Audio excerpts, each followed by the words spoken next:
Hi, I'm Lindsay Halsey with Pathfinder SEO. Today I'm going to share with you 5 WordPress SEO tips to help you grow your traffic from Google, Yahoo, and Bing.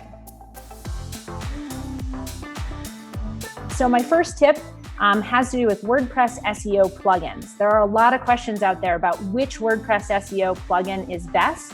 And my tip to you is to not get hung up in the solution of which one is best, and instead to focus your efforts on how you configure or leverage that plugin. So whether you use Yoast SEO, Rank Math, All-in-One SEO, SEO Presser, the list goes on, select one multifunction SEO plugin like this that's going to work well for your website, and then focus your attention more on the configuration of that plugin, not so much on this initial selection, essentially, of which plugin to use.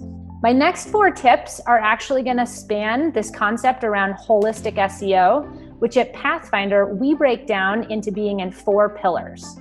So the first pillar of SEO is technical SEO. This is all about how the search engines crawl and index your web pages. And on WordPress, most technical SEO is really handled for you via the content management system. But one of the things I want you to be thinking about in terms of technical SEO for your WordPress website is being really purposeful about what content you're sharing with the search engines to crawl and index. Sometimes you might be surprised when you build a WordPress website how many different taxonomy pages and other pages might be out there that are either thin or duplicate content. And so within technical SEO, the goal here is to build an XML sitemap that's going to function as your website's resume that really accurately describes just those pages you want the search engines to crawl and index. And if you're using a plugin, you can do this usually by just simply saying which content types you want crawled and which ones you want not crawled or not indexed. And being really purposeful at the outset of that will make it so that you're not surprised that you thought you built a 10-page website, but that the search engines are actually indexing 100 pages, which really dilutes their focus on those 10 pages that you cared about. For tip 3, we're going to move into the next pillar, which is content and user experience. Fortunately, on WordPress, content comes naturally. It was a publishing platform to begin with. And if you're in the SEO space at all, you've probably heard that long-form content really plays well with the search engines. So this is content like a blog post that's 2,000 words or more.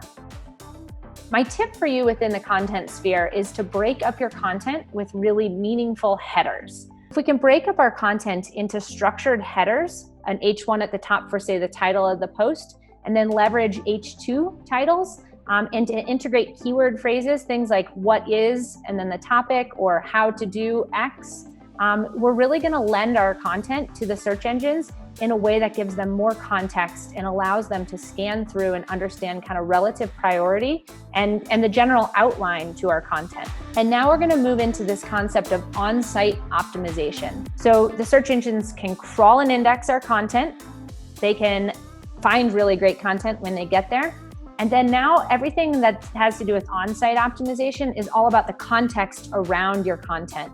And one of the biggest pieces of that context are your page titles and meta descriptions. These are fields that are in the header of every page on your WordPress website, and you can control them via the SEO plugin you choose to use. You can write a page title and a meta description for each one of your pages. As you do so, what we see people do often is really just focus on the keyword. And sometimes they go a little bit too much. They over-optimize their page titles and meta descriptions by repeating keywords, maybe stuffing 2 keywords together that don't really make a lot of sense. And what Google ends up doing is they use those page titles and meta descriptions to actually market your web pages on google.com in the snippets. And so my 4th tip to you today is to treat your page titles and meta descriptions like ad text.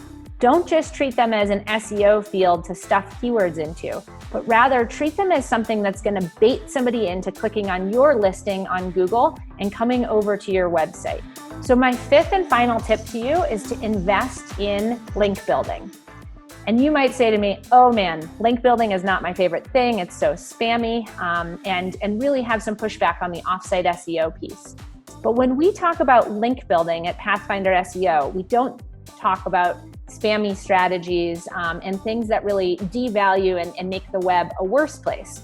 What we really want to think about is how do we model our business's real-world professional relationships in a way that the search engines can measure and understand them.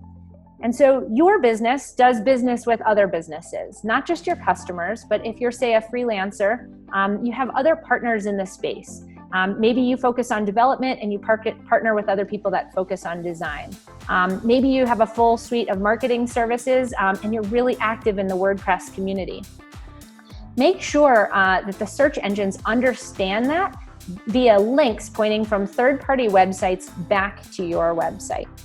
And we do that by modeling the real world. We make a list. It's as simple as making a list, essentially, of those partners, those people that you do business with, and going and seeing if those partners' websites actually have links pointing over to yours. And if they don't, coming up with a mutually beneficial tactic to follow up. You can reach out to that partner and say, hey, what do you think about trading guest blog posts? Or you could pitch yourself to be on somebody's podcast. These are all opportunities for you to grow your online authority with the search engines so that that great WordPress website that you built excels and rises to the top. These are my 5 WordPress SEO tips. Thanks so much. If you'd like to reach out and get in touch, I'm on Twitter. My handle is Linds_Halsey, or you're welcome to drop me an email at lindsay@pathfinderseo.com.